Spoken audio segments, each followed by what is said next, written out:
Welcome to the WebRTC BackRooms, a podcast deep scrolling into XR, AI, and the future of hanging out in the spatial internet. The podcast slips behind the polished interfaces of contemporary tech and AI to uncover the disquieting depths beneath. Wandering through online spaces and digital cultures, we turn WebRTC protocols into peer-to-peer spaces of gathering, an alternative beyond mainstream platforms. Here, we meet investigative artists, researchers, writers, and architects to explore the uncanny ways we inhabit an increasingly tangled world. We are Me AndOther Me, Cenk, Güzelis, and Pompermaier. And today, we welcome you to the backrooms of impossible image resolutions with Rosa Menkman. Yeah, it's I don't know if I would call it an ancient forest, but it's a forest with history. My mother lives in a little village, Oosterbeek, and there is this forest where the landscape painters of the Netherlands would paint the special trees, which are the Wodan's trees. They're named after the god Odin or Wodan. And they're supposed to be able to see their own demise. Now, actually, at this very moment, because of climate change, it's no longer raining enough for them to make acorns to reproduce. And so there are these special type of trees. They are now no longer, growing. They're slowly dying. There's just a few left. And surprisingly enough, it's very connected to my own research. So I found that forest really sad but beautiful about the ways of seeing in the past and also towards the future and future demise. What defines an image? What defines seeing? And what gets quietly erased when technology resolves the world into sight? These questions are at the core of Rosa Menkman's research-driven practice, synthetic images where the very fabric of digital vision is pulled apart to reveal its hidden seams. Rosa Menkman is an artist, researcher, and theorist whose work dissects the hidden structures that shape how we see. For over a decade, Rosa has been interrogating the overlooked compression errors, resolution limits, and the subtle negotiations that quietly govern what becomes invisible in our media technologies. From her publication The Glitch Momentum, which reframed glitches as critical ruptures, to Beyond Resolution, where she maps how technological standards obscure other ways of imagining and imaging the world. Rosa's practice challenges the idea that resolutions are neutral. Instead, she reveals them as compromises, choices that prioritize efficiency over possibility, clarity over complexity. Through her projects and curatorial work, including the institutions of resolution disputes, Rosa has advocated for those alternative, lost, or too good to implement resolutions that mainstream tech sidelines.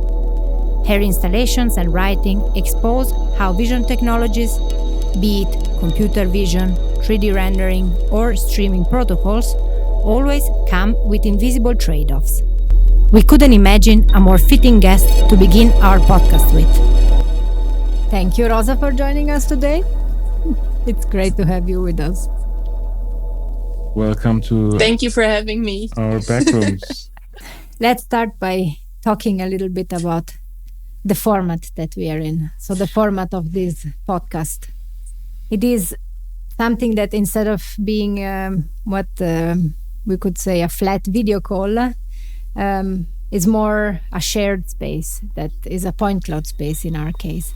A multi-layered informational image making space, updating in real time from different locations. That means that we are surrounded in a way by streams of depth data, layered visual perspective that sometimes compress or even collapse. For this format, as you probably already know, we choose to create a new space that is based on web real-time communication, which is a set of open source APIs that allow peer-to-peer network that goes through our own signaling server, a space that favors, in a way, opacity in opposition to the logics of exposure. So the volumetric data doesn't get stored, but it simply passes through our own private server, avoiding what we all know as being most popular extractive gaze of platforms that we use in our everyday life. So from your perspective, as an expert maybe, what kind of image is this? Where are we? Anna, that is a complex question. But yeah, I will try to describe the type of image that I'm seeing right now as I'm looking at my own face, kind of partially broken up by you, the study or the studio, Me and Another Me, which is also a research studio for architecture. So I kind of see an architectural image, maybe. I believe it's not just an image, though. It's not one normal image. It's a composite stream or a collage of different types of images. So this stream is completely fragmented, and it's not bound to one optical reality, like my optical reality, or one place. There's a forest, there's my living room, there is your studio space. And so as a result, I think if we want to define it, it's a sliding definition. It's elusive, and it depends on where you point your lens. And so are also its politics. It's maybe best described from my perspective as an impossible image. Not an image that anyone can just capture with a phone, because it also needs this custom pipeline that you just described, the special app that deliberately uses WebRTC protocols in a different way on your own terms and not via its defaults. So when I look at this image, I see a composite infrastructural image that is technically feasible, but that exists outside the defaults of standard builds. And so it's not possible anywhere else right now, but right now between us in this call as a live transmission that bends the standard streaming pipeline. And I think that reconfiguration, this bending of a pipeline matters. Normally images are resolved by compression, by storage, and by exposure, but you've kind of like made a pipeline around that. And you're kind of refusing that infrastructure of extraction. And so it acts less as maybe a representation and more as a custom demonstration that gives a glimpse into what an image could also be if you would build it differently. So it's a proof of concept or a best practice of the image as an infrastructure. I think there is this urge to understand what type of image that we're inhabiting, because that leads me to my second question, that over the history of media, the notion of an image has kept expanding. We began with representational images, then came technical or operational images produced by machines, as Farocki famously showed it. Later came simulated or computer-generated images. And in the era of internet, we have networked images that circulate as low-quality copies, what then Hidoshi Dayala calls as poor images, degraded files that travel quickly. Now we have algorithmically generated images and even invisible images made by machines for another machines, as Pugland tells. And here we are in the volumetric spatial real-time type of image-based world. Therefore, like, we want to open up the whole conversation starting from this core, like the image. How do you see the current state of the image, and do we need new conceptual tools to understand what an image is today, especially considering the politics of visibility at play, where resolution can dictate how and what we can see or what remains unseen? When you were asking me what is the current state of the image, I think the image is no longer just a picture. It's also what you already said. It is a pipeline, whether that pipeline is streamed or already taken place at the reception of the image. So this renders the image into a non-static or procedural construct, which is sometimes compiled on demand from data, or sometimes even printed. We can think about it as something that is actually involving different layers, procedures, etc. So it's very important, and I think this is the main point, is that the image is never static anymore, even if it is to our eyes. The image is there for many things, depending on the lens you choose. As you've already shown, the image is infrastructural, shaped by codecs, standards, and platform governance, but we can also think about it as limited, built from thresholds that decide what appears or what is discarded. As you say, it's manifold, it's plural, it can be optical, synthetic, operational, and invisible all at once. We can also consider it as something economic, optimized for speed or for engagement. Besides that, it's unstable. Right. It can be mutable across contexts, devices, and training sets. And I think most importantly, something that is sometimes requires a little bit of training to realize, it's always political. So as defaults decide what or whose images are legible or visible and whose drop out of sight, sent by censorship or shadow banning, for instance, the current state of the image is something that is negotiated. It's a negotiated form of visibility of what is rendered under specific infrastructural constraints. So in order to approach the image today, we do need new conceptual tools, not just these new typologies of images that you described, such as the poor image or the invisible image. I think we need a more holistic approach. Maybe not a typology, but a topology of image paradigms, because while a typology puts all these images kind of in their own box with their own definition, so operational, poor, synthetic, metabolic, a topology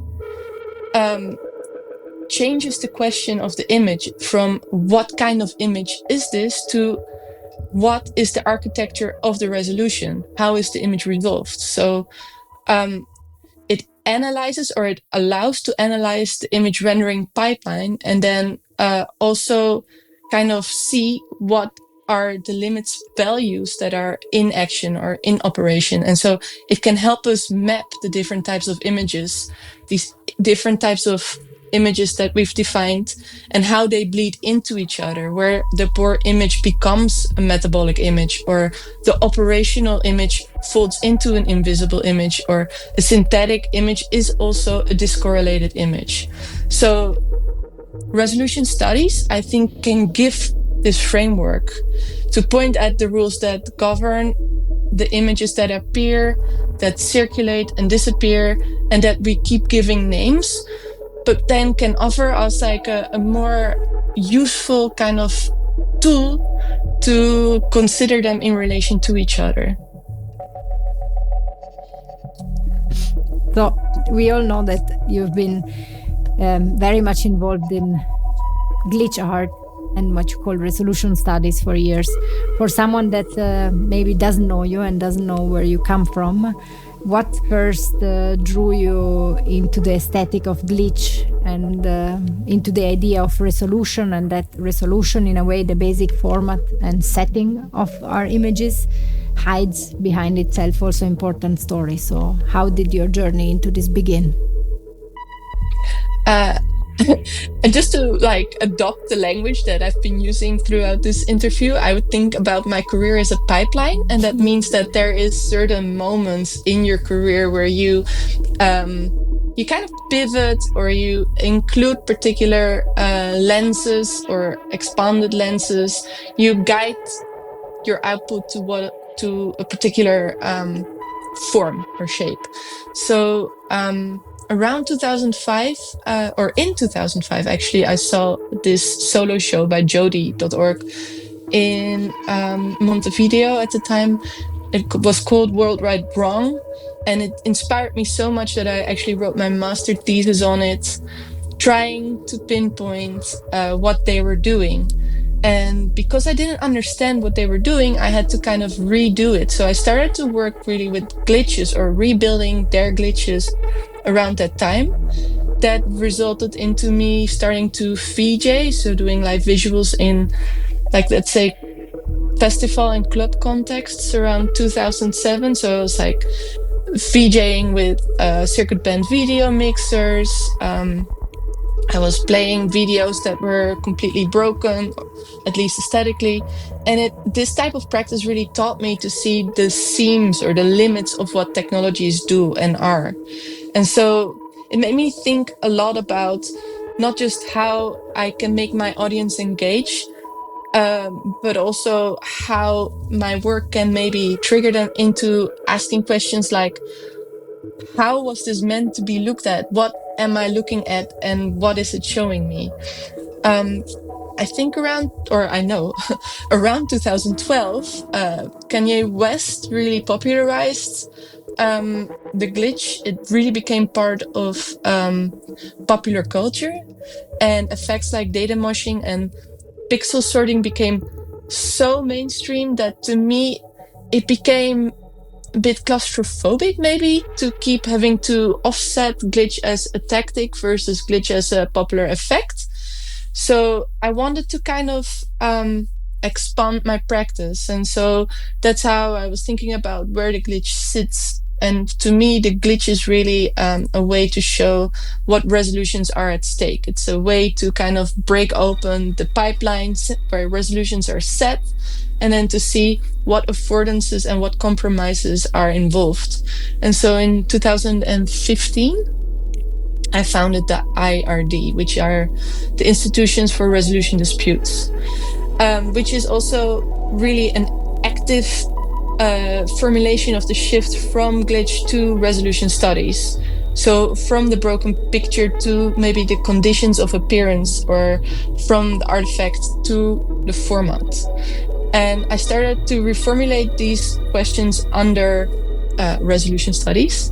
So asking who gets compressed, who decides the thresholds of compression, and where can we see, or how can we keep considering the compromises that are inherent to our resolutions. And I think around 2019, a third step into my resolution of my pipeline of my career, I am focusing more on that part by also including the impossible into the resolution. So that's how I kind of, up till now, see maybe the path as chapters of my own works. And beyond resolution, you argue that a resolution is never neutral, and it is a choice that involves trade-offs and even power dynamics. For instance, you wrote that standardizing resolutions brings efficiency and order, but also involves compromises of alternative possibilities. Could you explain what you mean by the politics of resolution, and how do things as mundane as image formats or screen standards carry biases or hidden assumptions about what should be visible or not? So to me, every resolution is a decision about what is shown, what is allowed to be shown, and how it is seen or received. But these forms always also include hidden settings that are then considered as neutral. So consider, for instance, drop-down menu. You think that these are just the standard settings, but every standard already has some type of bias inherent to it. Mm-hmm. So every format encodes a trade-off that decides what you keep, for instance, and what you can throw away, where to spend bits or where to save them. So in this case, for instance, we're looking at the point clouds. The bit depth, the amount of points we're showing, is a trade-off between speed and cost. So Another example would be like, for instance, the JPEG compression, one of my favorite talking subjects, I guess, because the JPEG compression is everywhere. It's still the most used compression today, but the JPEG compression was only ever tested on a naked Caucasian woman, a 1973 Playboy centerfold. So JPEG as a compression relies on Luma, or light model, a model of where light is the dominant factor. So in short, it says, or it considers that the eye is best at seeing the edges of light contrast. So it considers that maybe light is more important than color. However, the eye of the human is kind of depends, or its sensitivity is not a one setting fits all. Because at low luminance, so at low lightning, the sensitivity of the eye to the light drops very sharply. You have to imagine that, like, when it's light, I can see a lot of contrast. In the dark, I see very little contrast. So this means that we need to put more data towards images that index darker spaces, because there the eye has a harder time to see actual contrast. Which also means that if you only ever test a compression algorithm on a white person, a Caucasian naked lady, you have not tested how that works on a person of color, a person that has darker skin, that has more shadows, and that the eye might need more data to actually see the contrasts and the details of that image. So if a compression treats light and dark the same, actual problems will follow. Data gets removed exactly where the eye already struggles, and that means that to the eye, shadow texture may look like smears or smudges, and micro contrasts will just disappear. So this is also an kind of an issue that we see in many universal or standard defaults we created for a one environment, and we don't consider how it can work in alternative environments. And so these are kind of applications that make bias, and in the case of JPEG, I would argue racism, allowed to enter into the image processing pipeline. So while standards and settings promise interoperability, they also fix the hierarchies of visibility. So resolution is never just a number, it becomes really a site of power. It naturalizes political and economic decisions as technical settings. And the more complex we make the stacks of our images, the more invisible these compromises become. They become obscured by the layers of settings that we add on top of each other. So when we think about image making, sensors, codecs, platforms, etc., each of these layers, they add kind of budgeted biases, economic biases, etc. And this is where the study of resolutions really becomes a type of forensic work. It means that we need to uncover the choices disguised as settings, as defaults. And it means to recognize how standards are also black boxed possibilities and impossibilities that we can speculate on and think about where kind of implemented or unrealized resolutions still may appear or exist. It sounds like a form of resistance. I think what we're doing in this interview is also very much a form of resistance. Like the way you've created this software or this like image pipeline shows that, I wouldn't say anyone, but anyone that wants to can create their own protocols and can, by creating adaptive protocols, can illustrate that things can be done differently, which makes thinking about the pipeline and the protocols inside and the black box standards makes them more open for dialogue, alternatives, and better understanding. And I think that is really where resistance starts to exist. Let's continue. So Let's talk about glitch aesthetics. When you talk about glitch aesthetics, you often explain that they involve embracing compression artifacts, signal noises, and the collapse of the image sometimes. So things that are normally seen as failure. And as you mentioned in your Institutions for Resolution Disputes exhibition, you even showcase the different complexities in compression. So dots, lines, wavelets, blocks, vectors, as an undertone of the show somehow. So what do you find interesting about working with image compression and signal collapse? And in a way, do you see glitches and artifacts as windows into the infrastructure of images? Yeah, I definitely think that a glitch can tell on the infrastructure of the image, like 100%. They often generally are the result of an accident. So in that sense, they can become diagnostic, and we can actually look at them. They can help us debug and even write the glitch into a bug report. So then it's no longer a glitch, but it becomes a standard aesthetic for a particular mishap. So each glitch really follows a type of logic that otherwise maybe remain hidden. The IRD actually had like 5 different works, and they were all dedicated to different complexities of compression. So really the pixels, the lines, the blocks, the wavelets, and the vectors.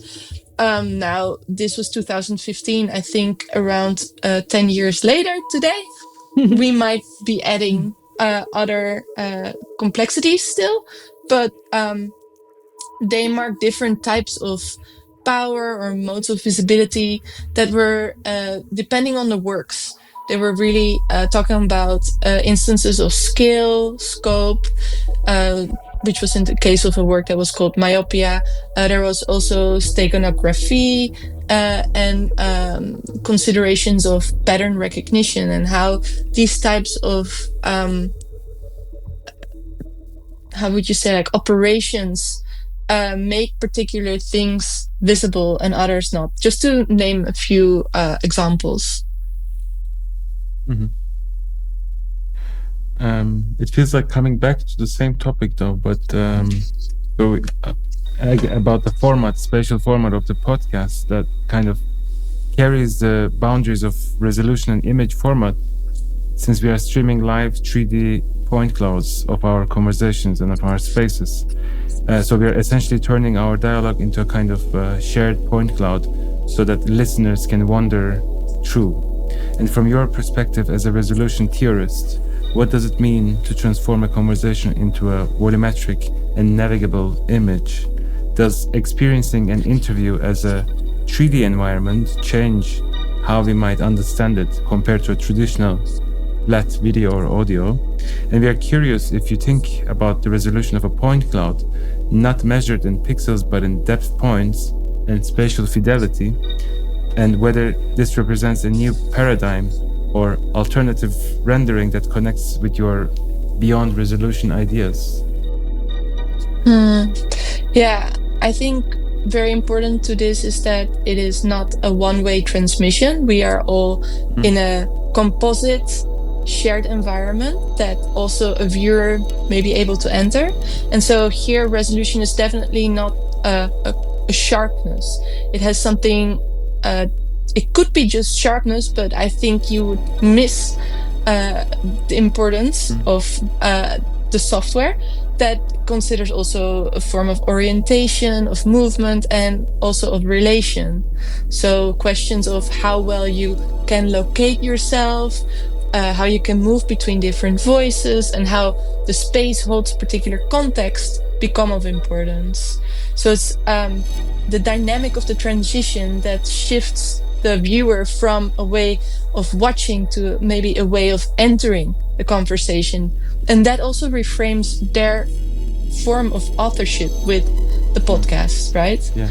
So I've also been thinking a little bit about, like, maybe you would call it risks or problems that this can introduce, because of this fluidity, bodies and voices may also get misaligned. And so while the viewer can navigate through space, maybe sparse regions of transmission may also misrepresent particular emphasis, right? Like if you have a very high dense part of points, it may indicate emphasis, but actually it doesn't. So you have this like new form of indexicality that may not always be following a traditional form. So our volumetric conversation may indeed kind of introduce a paradigm shift as it moves from a fixed framing to a situated path, and changes fidelity as sharpness to fidelity as maybe a form of navigability. And as such, it emphasizes maybe orientation over quantitative representation. I think that's really where you find the paradigm shift, orientation over quantitative representation. Let's move towards your most recent, I would say, research that is into what you call impossible images. So what are impossible images? Why are they so important to you? We know that it all started with a 2019 residency at CERN, exploring what makes things impossible. We are wondering if you can walk us through what an impossible image might be. Thank you, Anna, for pronouncing it correctly, like impossible, so double somehow. There's a slash between the two parts, im and possible, that kind of represents or references Bart's book S/Z. It's a book from the 1970s, in which he describes the difference between a readerly and a writerly text. So in the readerly text, the text itself remains closed, which means that there's just a single dominant meaning, which is kind of, for instance, a realist novel, while he describes the writerly text as a more open type of text. It's a text that has plural meanings, where the reader can actively co-produce meaning by navigating certain codes and choosing between them. So in S/Z, Bart argues that a text is not always a linear carrier of meaning, but maybe a networked possibility cloud or object, where the reader's path determines what is actualized, what is being read, what is its meaning.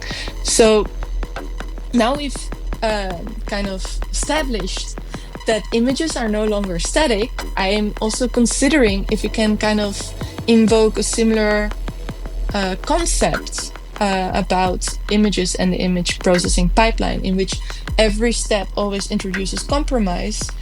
We may also maybe consider that every compromise also involves kind of an excess of what is possible and what is impossible. Every choice of a readerly text makes a choice of, or a readerly image makes a choice of what is rendered and what is not being rendered. So during my residency at CERN, I formulated a research question together with Jeremy Nietzela and Rolf Landua. And that question was a question I kept asking to every scientist. And the basis of that image was scientifically written. It would be, imagine you could obtain an impossible image of any object or phenomenon that you think is important, with no limits on spatial, temporal, energy, cost, or signal-to-noise resolutions. You could even imagine a speculative image produced beyond resolution, an image that is defying the possible settings involved in image processing. What image would you create? And so from that, I collected over 80 types of images, and I then kind of organized them in maybe this topology of, impossibility in the realm of images. And so I found, for instance, categories of technological settings or lo-fi settings that make particular images impossible, but also images that are impossible due to belief or imagination, or maybe temporalities of impossibility. Some images were impossible but have become possible because we've developed the technologies, whereas other images were once possible but they have become impossible, etc. So then finally there were actually more new paradigms of impossibility in the image. I called them new complexities of the image, and their impossibility seems to slip in quite differently. So this is really where we think about AI, etc. Yeah, in a way, maybe let's pick on that. If we see what, so you just did an exhibition in Tokyo at Niort Gallery, is this correct? Or is it Panke Gallery at Niort? I don't know exactly. I researched a little bit. I was not sure. Panke Gallery is a gallery based in Berlin, and they were invited by Niort to curate a show to bring to Japan, to Niort. Okay. It's complex, I know. So I reformulate. If we look at your most recent exhibition in Tokyo, that is titled Image as Interface at the Niort Gallery, organized by Panke Gallery, do you feel many images are impossible? Less because of maybe the physics won't work or won't allow them to be created, and more because of platform policies that maybe shut them down? So we are talking about moderation playbooks, codec, whitelist, DRMs, fixed aspect ratios, bit rates, proprietary APIs, content IDs that are taken down, monetization filters, shadow bans, and you know where I'm going with this. So if that's the case, how do we also push back in a way? What would a counter stack look like in practice? Like open codecs, user-run servers, alternative resolution standards, and so on. What do you see in how artists, researchers, and everyone can, in a way, push back to these capitalist platforms' extractive gaze? Yeah, I think that is such an important question. First and foremost, I think, or I have experienced over the last years, that we as creators, as artists, but maybe also just as humans, are becoming more and more a feeling of powerlessness is overcoming, because whatever we do, whatever we say out loud on the internet, it feels like it's just washed out over the platforms and nothing really matters, and all we get is this like wave of violence and things that are disheartening, that don't give us a belief in a possible alternative future or a more positive perspective. And I am not saying that our future looks positive, but I do believe that we cannot give into that feeling of powerlessness. We need to keep searching for alternatives, because otherwise these powers, these are steered political powers.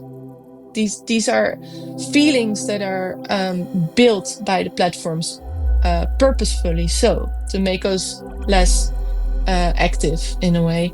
So we need to really consider where the alternatives maybe be laying, right? Mm-hmm. So when we consider impossibility then, and where impossibility starts to exist, it is not necessarily just physical, but it is really infrastructural.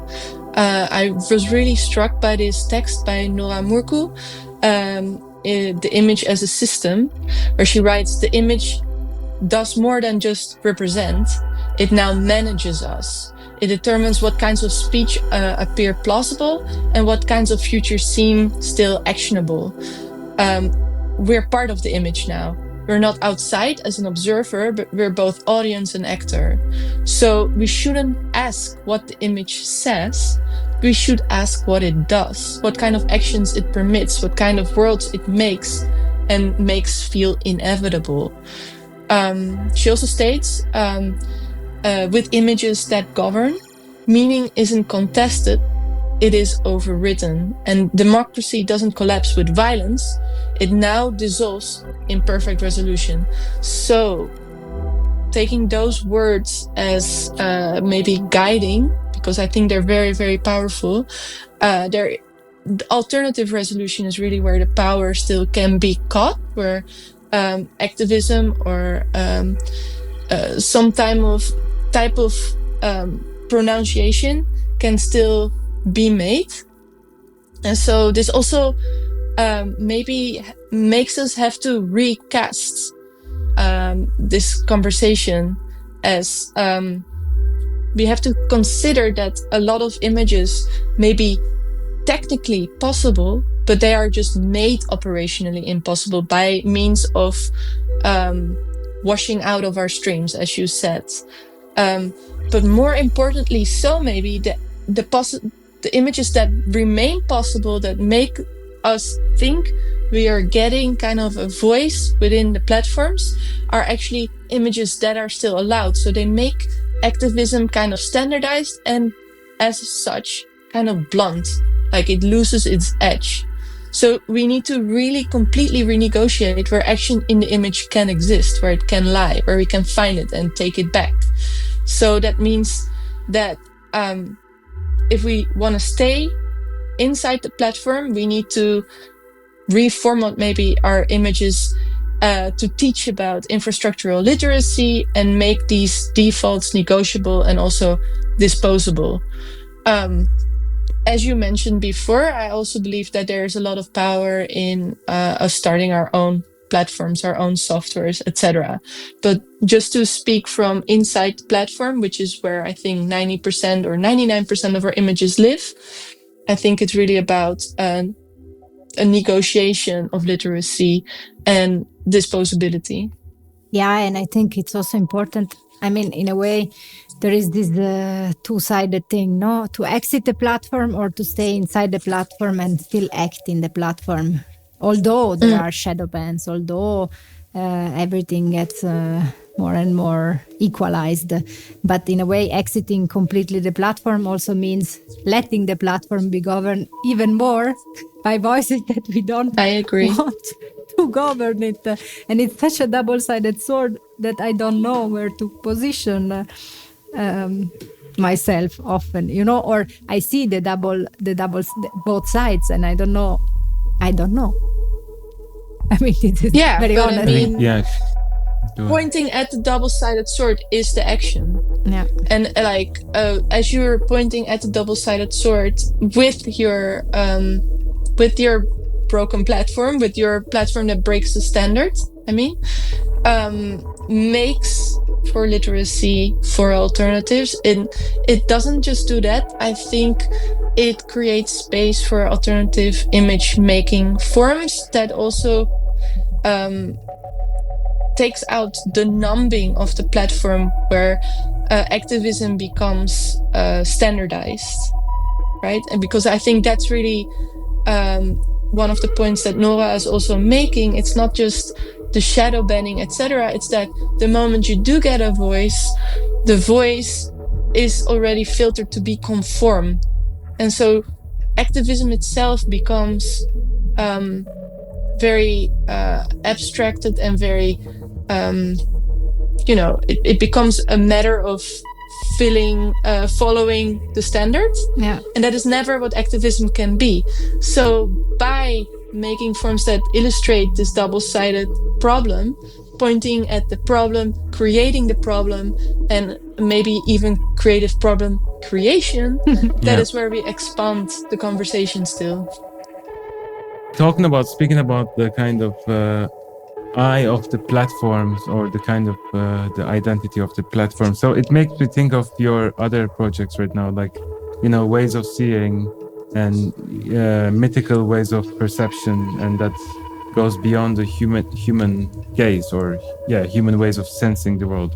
And I'm thinking of the work like refractions and shredded hologram rows, right? In refractions, you have constructed a mixed media installation around the Cyclops myth in a cave in Cyprus, using a fictional one-eyed perspective to inform human perception.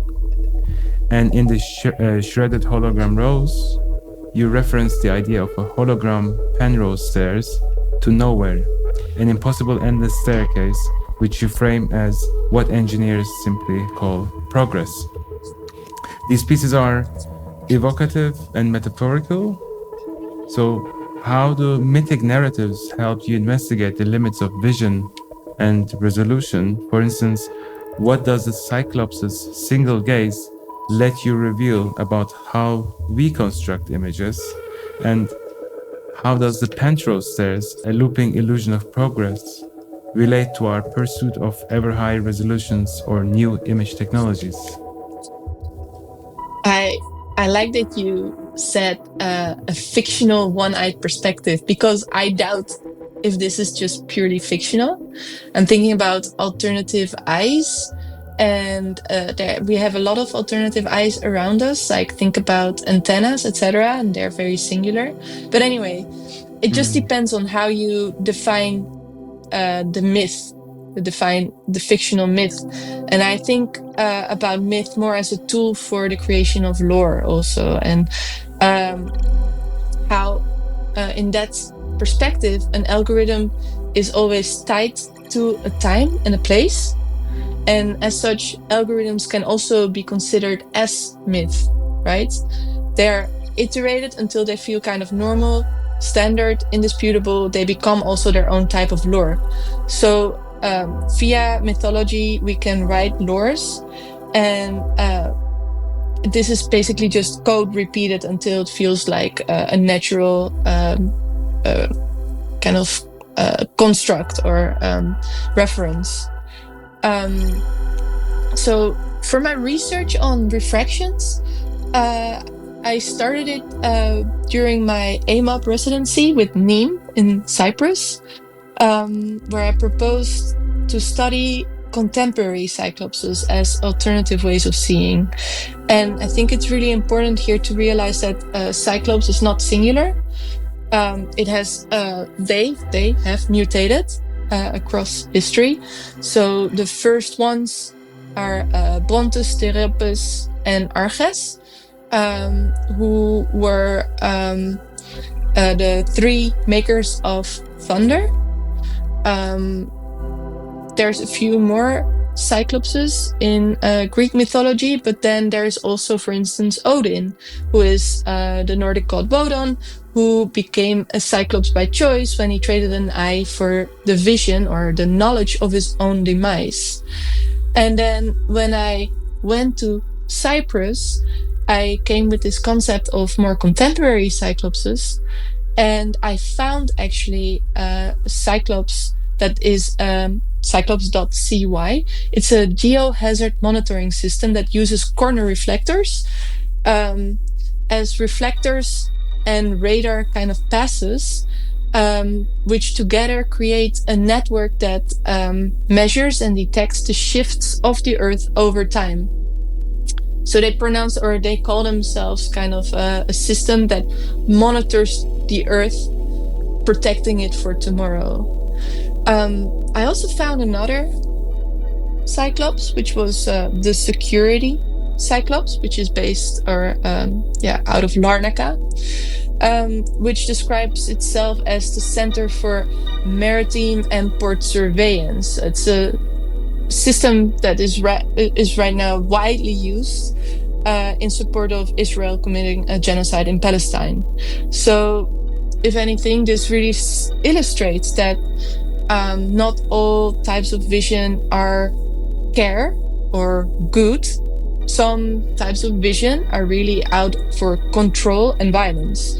And so I think thinking through myth also helped me to describe that the use of technology doesn't always imply neutrality, but that a lot of these technologies, such as Cyclops vision, can be good or can be really evil. And that brings me to the Penrose stairs, I guess. Penrose stairs is really a metaphor for progress. It's this, as you said, Ouroboros snake that keeps eating its own tail.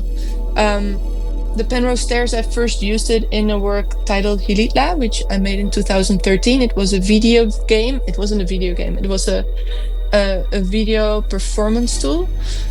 So a 3D environment in which I used video textures on top of 3D objects so that videos wouldn't just get stuck into their four-cornered interfaces. And in that work, there was also different levels.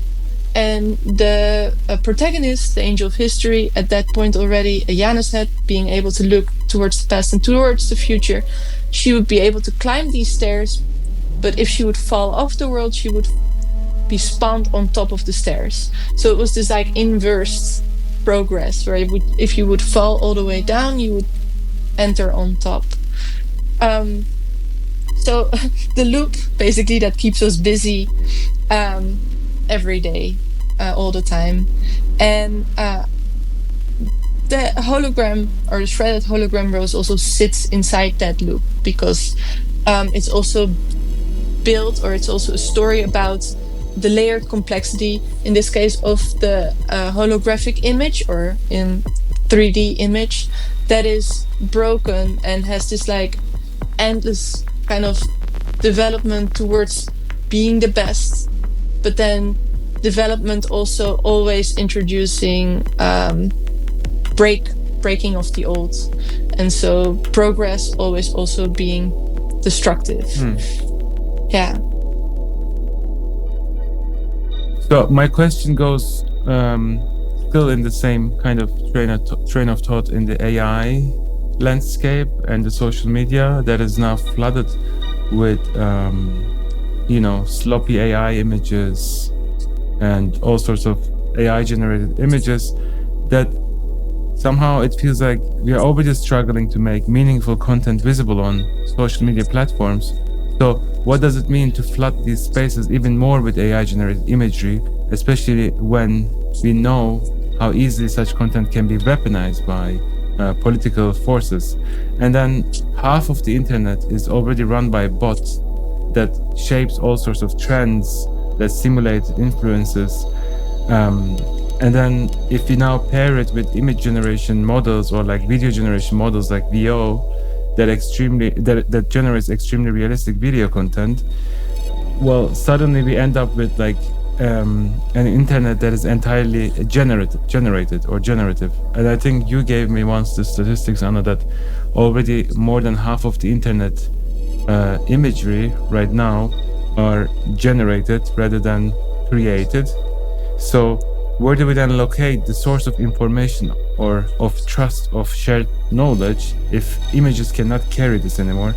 And finally, my question is, I think many of us already feel how real events that hurt us get buried under the noise of the clickbait economy on social media platforms. So how do we stay sensible or even collective inside all this social media landscape flooded by AI images, if the image making or the image is now something we cannot rely on? Or did we lose trust on images? Well, what you see with AI is that we've lost the reference to an optical reference entirely, right? Like that connection that used to make truth also kind of related to a form of indexicality has been severed.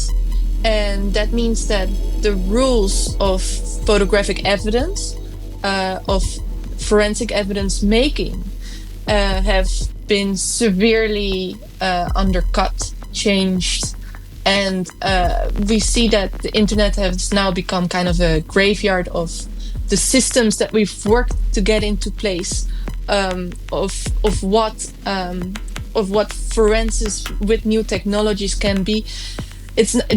This not just the internet, but actually all our technologies now are together putting that knowledge building capacity to rest. And that is detrimental to our society, to our culture, to our ways of knowledge making, right? Like what comes into place is illegibility and not knowing. And so we have to put new systems in place. Systems that fight against the system that is now unknowable in terms of like scale and speed. And what does that mean is that I think we need to somehow de-accelerate. So what does that entail? It means that we might have to involve hashes, community nodes, things that make the use of the digital that was and is still put into place to speed up, to somehow find a practice that can live and coexist or even take over, that imposes slow use, that implies a type of care. Because care can invoke and bring back trust. What is care? Care is something that is not fun. It takes a lot of time. It often is something you don't actually want to do because it requires a type of energy that the amount of work is not necessarily always represented in what is the output that gives you pleasure. So what could that mean in practice? I think it means creating, and as much as it hurts me to say that, I do believe that we cannot just step away from the technology because the technology is in our lives, but it means that we have to reclaim and remake those technologies. So that means that we have to locally train and privately owned platforms as well as AIs where necessary. That means that we have to take control of our own databases, that we have to learn how to create our own algorithms, and that we have to do that in groups and communities that we trust. It is actually still the same answer to a different a paradigm shift, but it just becomes more dire and more heavy. We also need to keep making space and create space and spaces, platforms like you do, that make space for what doesn't fit in the mainstream. So in order to resist the standard forms of rendering and to step outside of the trap of being part of conformity, and that means become part unwillingly of the slot machine, right? It doesn't even matter if we think we are saying something critical. If our output fits into the slot machine, it is the same as slop. So finally, I also think it is important to disconnect sometimes. And that is really hard because the world is running and it's a privilege to be able to disconnect. But disconnection, I really believe, also means to take care of yourself and to feel some type of power in yourself that you feel like is easily lost when you go inside of the stream of the AI that goes faster than the human itself, that goes faster and is bigger than as a human you can make sense of. So in order to feel your power, you need to disconnect from it also, step outside of it and look at it from a distance or step away entirely, just to remain and take care of your own power in that sense. I don't know if those are like all the answers to these very important questions you're asking. Definitely it is, yeah. But I definitely think that the power lies in community and the care. It was really a pleasure. Our pleasure, Rosa. Thank you so much. We appreciate you a lot and your thinking and your theories and your projects. Thank you so much for having time for us. We hope to have you with us soon. Bye-bye. Ciao, Rosa. Take care. Rosa. Have Thank a you great so much. afternoon. Bye-bye. Bye.